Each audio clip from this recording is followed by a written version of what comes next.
জয় জগন্নাথ, হরে কৃষ্ণ, রাধে রাধে বন্ধুরা। নতুন আর একটা ব্লগ ভিডিওতে তোমাদের সবাইকে স্বাগত জানিয়ে আজকের মঙ্গল আরতির ব্লগটা শুরু করি। আশা করি তোমরা সব ভালো আছো, সুস্থ আছো। আমিও তোমাদের ভালোবাসা, আমার গৌর গোবিন্দের কৃপায় আমিও ভালো আছি। দেখতে পাচ্ছ এখানে মঙ্গল আরতি হবে, ঠাকুরকে আসনে বসানো হয়ে গেছে।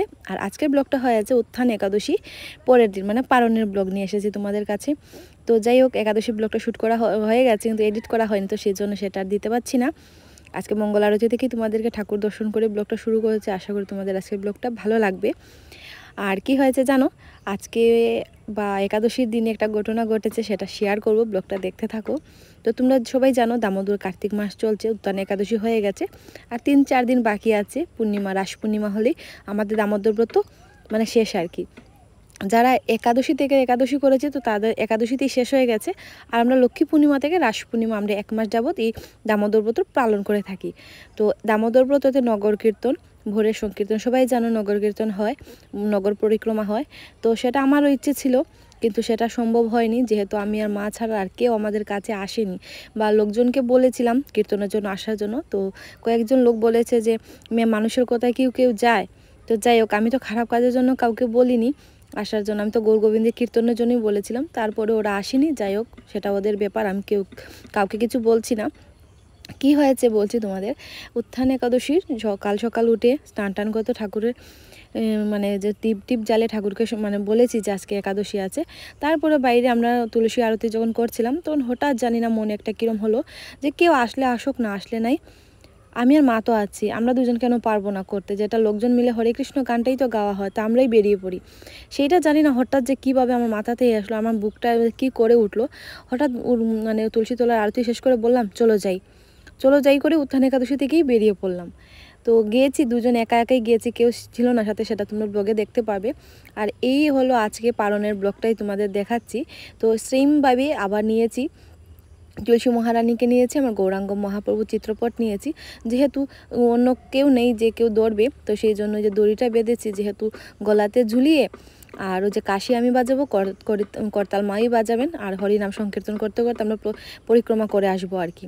তো যেহেতু হাতে থাকবে গলায় তুলসী মহারানী, হাতে কাশি, মারাতে করতাল, তো জানোই সবাই, সেটা তোমাদের সাথে শেয়ার করতে পারবো না। আর উঠানে আসার পরে না হয় তোমাদের একটু ঘুরিয়ে দেখাবো যে কীভাবে আমরা মানে পরিক্রমা করে এসেছি, ছোট্ট মোটো একটা ভিডিও তোমাদের সাথে শেয়ার করব। তো এই যে পরিক্রমা করে আসার পরে কিন্তু তোমাদের দেখাচ্ছি, পরিক্রমা যখন করতে গিয়েছিলাম তখন কিন্তু কোনো ব্লগ করা হয়নি, সেটা পরিক্রমা করে আসার পরে উঠানে দেখাচ্ছি আর কি কীভাবে পরিক্রমা করলাম। তো ওই যে দেখতে পাচ্ছ দড়িটা গলাতে ঝুলিয়ে, আর তুলসী মহারানীকে বুকে ধারণ করেছি, আর মা পিছনে যা কাশিটা আমি বাজিয়েছিলাম, যেহেতু এখন মোবাইলটা ধরেছি সেই জন্য আর কি দেখাতে পাচ্ছি না। তো বর্তমানে এইভাবে দেখানো হচ্ছে যে আমরা কিভাবে পরিক্রমা করে আসলাম, শুধু আমি আর মা, কেউ ছিল না। আর মানে কয়েকজন দেখেছেন, তারপরে ওরা আসেনি, তো কিছু বলার নেই আমার ওদের উদ্দেশ্যে। তো যাই হোক, আমি অতটুকুই বলি আমার গৌর গোবিন্দকে, ওদের একটা সুমতি দাও, সুবুদ্ধি দাও, সবাইকে তোমার শ্রীচরণে স্থান দাও, অতটুকুই বলার, আর কিছু বলার নেই। তোমার কৃপা ছাড়া তো কেউ তোমার কাছে আসতে পারে না, তাই বলি আর কি, প্রভু তোমার কৃপা সবার উপরেই বজায় রাখো, সবাইকে কৃপা করো, সবাই যেন তোমার নাম কীর্তনে আসে, তোমাকে ভালোবাসে। তোমাকে ছাড়া তো এই জীবের উদ্ধার নেই, কিন্তু লোক সেটা বোঝে না। এই মোহমায়ার পরে মানে টাকা পয়সার পেছনেই সবাই লোকজন বাসে, কিন্তু আমরা যে কিসের জন্য আসলাম, কি করতে এসেছি সেটা আমরা ভুলে গিয়েছি। আমরা ভাবি আমরা টাকা পয়সা মানে সেই সব কিছু, কিন্তু পরকালে মানে শেষকালে যে কী হবে সেটা আর কেউ মানে ভাবি না, আর ভাবতেও চাই না। তো যাই হোক বন্ধুরা, কিছু আর বললাম না, জানো এই যে পরিক্রমাটা দেখিয়ে দিলাম। তারপরে যে সূর্যদেব দেখতে পাচ্ছ আমার মাথার উপরে প্রায় চলে আসছে, আর আয়ুষের স্কুলে যাওয়ারও সময় হয়ে গেছে। তো আয়ুষকে স্কুলে মানে ঘুম থেকে জাগাবার আগে আমি 2 মালা জপ করে নিয়েছি পরিক্রমা শেষ করে এসে। আর তার মধ্যে হয়েছে নির্জলা উপবাস করেছিলাম, 1 ফোঁটা জলও খাইনি। আর তারপরে এত গান টান গিয়ে আমার গলা শুকিয়ে গেছে। তারপরে বলছি বাবা তাড়াতাড়ি উঠ, না উঠবে না, বায়না ধরলো উঠবে না। কত কষ্ট করে যে মোবাইলটা চালিয়ে দিয়ে ওকে রেডি করেছি, আর মাকে বলছিলাম পালন করিনি, তো তুমি ওকে রুটিটা খাইয়ে দাও। তো মা ওকে ওদিকে রুটিটা খাইয়ে দিচ্ছেন আর কি, মোবাইল আছে বলে উঠেছে, নইলে উঠাইতেই পারতাম না। তো যাই হোক, মা ওকে মানে একটা ছোট গোলা রুটি বানিয়ে খাইয়ে ওকে স্কুলের জন্য পাঠিয়ে দেওয়া হলো। তারপরে মাও চলে যাবেন ভোগের জন্য, মানে পালনের জন্য রুটি বানানো হবে। তো মা চলে যাবেন ভোগের দিকে, আর বাবাকে দিয়ে পাঠানো হচ্ছে আজকে, যেহেতু আমিও পারছি না, মাও পারছে না, সেই জন্য বাবাকে বলা হচ্ছে আজকে তুমি নিয়ে যাও, প্রতিদিন তো মাই নিয়ে যাও। তো বাবা আজকে না বললো না, ও যে বাবারও কাজ আছে কি জানো, ওকে দিয়ে আসার পরে চাটাকে গরুগুলোকে নিয়ে যেতে হবে মাঠে। বাবার কাজটা কিন্তু বহুত বড় কাজ, কি বলবো, 3টা গরুকে নিয়ে যাওয়া আমার দ্বারা অসম্ভব। তো যাই হোক বন্ধুরা, ওই যে আয়ুষ আস্তে আস্তে স্কুলের জন্য বেরিয়ে পড়লো, অটোও চলে এসেছে। আর আমি চলে যাবো আমার গোপাল সোনাকে স্নান টান করাতে। তো ওই যে দেখতে পাচ্ছ আমার ছোট্ট ছোট্ট আমার গোপাল সোনারা আছে, এখানে 4 জন আছে। আমার টোটাল 7 জন গোপাল আছে, রাধারানী আছে, তোমাদের আজকে দেখিয়ে দিলাম। আর পেছনে আছে আমার রাধা মাধব, লক্ষ্মী নারায়ণ, নরসিংহ ভগবান আর দামোদর শিলা। তো চলো এখন প্রভুদের স্নান টান করাবো, নতুন বস্ত্র পরিধান করাবো। তো যেহেতু আজকে হচ্ছে বুধবার, সবুজ কাপড় পরানোর কথা, কিন্তু আমার ভালো লাগছে না আজকে সবুজ কাপড়। ভাবলাম যে যদি অন্য কিছু একটা পরানো যায়। তো ওই যে কমলা কালারের দিয়েছে, অরেঞ্জ কালারের। আর তারপরে তোমরা ভাবছো যে আজকে বেলপাতা কেন দিয়েছে ঠাকুরকে। তো জানো আজকে হয়েছে মানে হয়তো আমি এখন উচ্চারণ করতে পারছি না, এটা ভীমপঞ্চক একটা মানে থাকে আর কি, 5 দিনের উৎসব থাকে সেটা। মানে এটা কার্তিক মাসের লাস্টের মানে একাদশী থেকে আরম্ভ হয় 5 দিনে। তো সেই ইয়েটাই চলছে আর কি। তো আজকে মানে একাদশীতে পদ্মফুল ঠাকুরের শ্রীচরণে নিবেদন করতে হয়। আর আজকে মানে দ্বাদশীতে বেলপাতা, আর ত্রয়োদশীতে হবে নাবিতে চন্দন, অগুরু আর কর্পূর। তারপরে আর 10 মিনিট পরে দেওয়া হবে স্কন্দে মানে কাঁধে দেওয়া হবে বেলপাতা আর সাদা জবা ফুল। আর পূর্ণিমাটা দেওয়া হবে মালতী ফুল। কিন্তু মালতী ফুলটা কীরকম সেটাই আমি চিনি না, নামটা শুনেছি। কেউ বলে সন্ধ্যা মালতী আর কেউ বলে শুধু মালতী।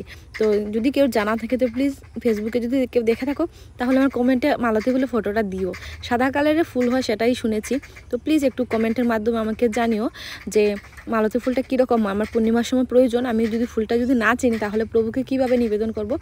অশেষ কৃপা হবে যদি কেউ মানে ফুলটা চেনে থাকো তাহলে একটু কমেন্টে ফটোটা দিয়ে দিও।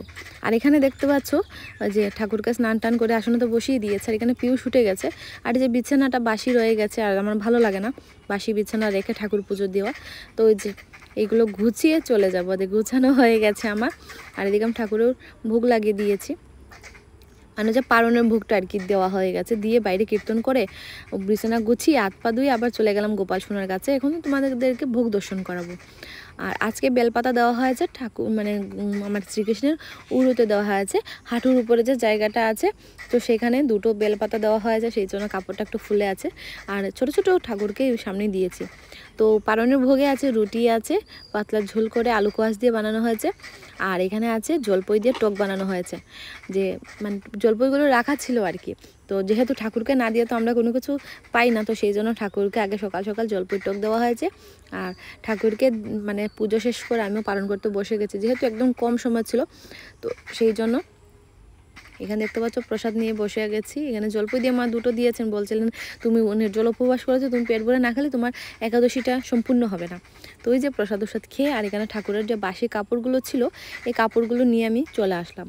আর এখানে যে ঠাকুরের কিছু বাসন পড়েছিল এইগুলো ধোয়া টোয়া শেষ করে আমি চলে যাবো আবার রাজভোগের দিকে। আর এদিকে মাও চলে গেছেন স্কুলে। আর যেহেতু সময় নষ্ট করব না, ঠাকুরের রাজভোগটা আজকে তাড়াতাড়ি ঠাকুরকে নিবেদন করব। কারণ কি জানো, এখন বলবো না, ব্লগটা দেখতে থাকো। আর মনটা একটু খারাপ ছিল জানো, যেহেতু আজকে ফুল একদম কম। এই ভাবতে ভাবতে দেখি বাবাও ফুল নিয়ে আসলেন আর আমার মামাও ফুল নিয়ে আসলেন। মানে মনটা ভরে গেছে। প্রভুর কাছে বললাম যদি ফুলটা হতো একটু সাজাতে পারতাম। তো ঠাকুরের কৃপায় ফুলও চলে আসলো। আর আমি আস্তে আস্তে করে আমার গোবিন্দকে একটু সাজাতে পারলাম আর কি। জানো ফুল যদি একটু হয় আসনটা ভরা ভরা লাগে, আর দেখতেও মনটা একদম মানে আনন্দ লাগে। তো যাই হোক, আমার গোবিন্দকে ফুল দিয়ে সাজানোর পরে তোমাদের কেমন লাগলো কমেন্টে জানিও। আর এই হলো আমার ছোট্ট রাধারানী আর গোপাল। তো এই রাধারানী আর গোপাল না একজন আমাকে দান করেছে। দান বলতে কি সেটা না হয় অন্য ব্লগে বলবো, একটু বড় হয়ে যাবে ব্লগটা। আর যেহেতু বয়স জবা দিচ্ছি আমি কিছু মেলাতেও পারি না। তো যাই হোক, ওই যে আমার রাধারানী রাধা মাধব আর এই আমার জগন্নাথ মহাপ্রভু দেখতে পাচ্ছ। প্রথমে ফুল ছিল না বলে নীল ফুলগুলো দিয়েছি, জানি নীল ফুল দিতে নেই, তার সত্ত্বেও দিয়েছি আর কি, খালি খালি ভালো লাগে না। তো চলো এই যে দেখতে পাচ্ছ এখন আমি ভোগ নিবেদন করবো, মানে ভোগ দেওয়ার পালা। ওই যে ভোগ দিয়ে গান টান গাওয়া হয়ে গেছে। আর সকাল সকাল তো গীতা পাঠ করেই নিয়েছি, শতনাম পাঠ হয়ে গেছে, রাধারানী শতনাম সব কিছু পাঠ শেষ করে এখন দুপুরে রাজভোগ লাগানো হয়েছে, মানে দেওয়া হয়েছে ভোগ। এখন আমি ভোগ নামাবো, আরতি করব, তারপরে চলে যাব কি করতে জানো, এই যে ঘরটা দেখতে পাচ্ছ, ঘরটা যেহেতু আজকে বুধবার আগামীকালকে বৃহস্পতিবার, তো লেপা মোচা করতে। আর এখানে যে গোবর শুকোতে দেওয়া হয়েছে কিসের জন্য জানো, আমি সন্ধ্যের সময় ধূপের মধ্যে একটু গোবর দিয়ে দিই। তো তো সেটা কিসের জন্য না হয় পরে বলবো। আর এই যে কাঁচা গোবর আজকেই রাখা হয়েছিল, তো এই গোবরটা দেবো আর কি লেপা মোছা করতে। তো আমি প্রতিবারই যতবারই লেপা মোছা করি ততবারই আমি গোবর দিয়ে করি। তা সত্ত্বেও আর কি বুঝতে পারছো এত বালু বালু হয়ে যায় ঘরটা। আর যেহেতু আমাদের উঠানটাও বালি মাটি দিয়েই বানানো, তো যাই হোক এই যে একটু সাদা মাটি নিয়ে নিয়েছি, আঠালো মাটি, আর একটু গোবর নিয়ে নিয়েছি শুধু ঠাকুরঘরটাই মানে মুছবার জন্য। জানোই তোমরা আমাদের ঠাকুরঘরটা একদম কাঁচা, আর কাঁচা থাকায় ভালোই হয়েছে, গোবর দিয়ে লেপা মোছা করা যায়। তো যে অলরেডি আমার লেপা মোছা করেও নিয়েছি বন্ধুরা। আর জানি না বয়স ওভার আমার কেমন হয়, আমি এত সব মেলাতে পারি না গো। তো ওই যে ঠাকুরঘর লেপা মোছা শেষ করে বারান্দাটা দিয়েছি। আর একটা কি জানো, আমি যতদিন লেপা মোছা করি বৃষ্টি চলে আসে, তো সেই জন্য ভাবলাম রাধারানী আজকাল বৃষ্টিটা দিও না, তা কষ্ট করে লেপেছি, বুঝতেই তো পারছো। দেখি রাধারানী আমার কি করেন আর কি। তো যাই হোক এখন চলে যাবো, আয়ুষও চলে এসেছে স্কুল থেকে, আর বাবাও শার্ট প্যান্ট খুলে দিয়েছে। আর এখন বাবাকেও প্রসাদ দেবো, আমরাও প্রসাদ পাবো। যে ওরা আসার পরেই মোবাইল নিয়ে বসে গেছে, আর এখনই প্রসাদ পেয়ে একটু শোবো। তো যাই হোক ঘুম থেকে উঠে দেখছি আয়ুষের বাবাও চলে এসেছে। ওই যে ওদের খুনসুটি আরম্ভ হয়ে গেছে, বাবা আর ছেলে। আসার সময় বিস্কিট নিয়ে এসেছে, সেটা নিয়ে ওদের চলছে কে খাবে কে খাবে না। তো আয়ুষ তো সেটা বুঝছে না যে ও সন্ধ্যের বাবা ঠাট্টা করছে, যে ওরা খেলা করুক, আমি যে আমার গোপাল সোনাকে জাগাবো, যেহেতু 4টের উপরে হয়ে গেছে। তো এই যেমন গোপাল সোনারা ঘুমে আছে, এখন আস্তে আস্তে আমি জাগাবো। আর ঘরটা দেখতে পাচ্ছি শুকিয়ে একদম কাঁচা কাছেই আছে, মানে পাড়া দিলে পায়ের ছাপটা বসে যাবে। মনটা একটু খারাপ হয়ে গেছে, যেহেতু গোল লেপার পরে যদি একদম টনটনে শুকে যায় তাহলে আমার ভালো লাগে, কিন্তু আজকে দেখুন আমার শুকেনি। তো যাই হোক চলো বন্ধুরা, ঘরে যে নারিকেলের লাড্ডু বানিয়েছিলাম তুলসী মহারানীর বিবাহের জন্য, সেটা তোমরা একাদশী ব্লগে দেখতে পাবে, তুলসী মহারানী বিবাহটা কীভাবে দিয়েছি। আর এইখানে হয়েছে লাড্ডু দিয়ে ভোগ লাগানো হয়েছে, নারিকেলের লাড্ডু দিয়ে। যেহেতু একদম কম আর কি, আমরা বাইরে থেকে মিষ্টি কিনে আনি, যতটুকু চেষ্টা করে নিজের হাতে ঘরে বানিয়ে মানে ভোগটা ঠাকুরকে নিবেদন করার আর কি। আর এখানে দেখতে পাচ্ছ আয়ুষের দিদিভাই মানে টিচার মানে টিউশন মাস্টাররা চলে এসেছে, একটু মুড অফ হয়ে গেছে, এত সময় বাবার সাথে খেলা খুনসুটি করছিল। আর দিদিভাইকে দেখে মুড অফ হয়ে যায়। আর মাস্টারকে দেখে পিউষ চলে গিয়েছিল বাইরে। তোর পাপা বলছিল যে ঘরে আমি তোকে মোবাইল দিব, মোবাইলের কথা শুনে মোবাইল না সরি ও বলাইন বলে, মোবাইলকে বলাইন বলতে বলতে গেছে। এই যে বলছিল মোবাইল দেবো, আমার চুলটা একটু টিপে দে, বলছে না হবে না। ওই যে ওর পাপা বলছে মোবাইল দেবো, ওই যে মোবাইল নিচ্ছি, তারপরেও যে উঠলো। আর এদিকে যেহেতু সন্ধে হয়ে আসছে, বাবা গেছেন গরুগুলোকে মাঠ থেকে আনতে। তো আমাদের 3টে গরু টোটাল আমাদের ছিল কটা জানো, 3টে 4 5 6 7টা গরু ছিল। তো 2টো দেওয়া হয়ে গেছে, আর 2টো একদম সেম একাদশী পরের দিনই 2টো মারা গিয়েছিল। তো যাই হোক আমি গোবিন্দকে প্রার্থনা করি ওই 2টো গরুর যেন আবার কৃষ্ণ ভক্তের গড়েই জন্ম দেয়, আর কিছু বলার নেই আমার। আর এখানে তুলসী মহারানীকে একটু জল নিবেদন করলাম, যেহেতু সারাটা দিন রোদ্রের মধ্যে ছিল, টনটনে হয়ে গেছে, জল দিলাম। আর এখানে দেখতে পাচ্ছি পূর্ণিমার চাঁদটা কি সুন্দর উঠেছে, দেখতে পাচ্ছ খুব সুন্দর চাঁদটা উঠেছে, যেহেতু কাল বৃহস্পতিবার তারপরেই শুক্রবারই পূর্ণিমা। আর আমিও বাইরে দাঁড়িয়ে আছি, রাধা মাধবকে দেখছি বাইরে থেকে। যাই হোক বন্ধুরা, আজকের ভিডিওটা না হয় এখানেই শেষ করছি, কমেন্টে জানিও, আর মালতী ফুলটা কমেন্টে দিও। রাধে রাধে।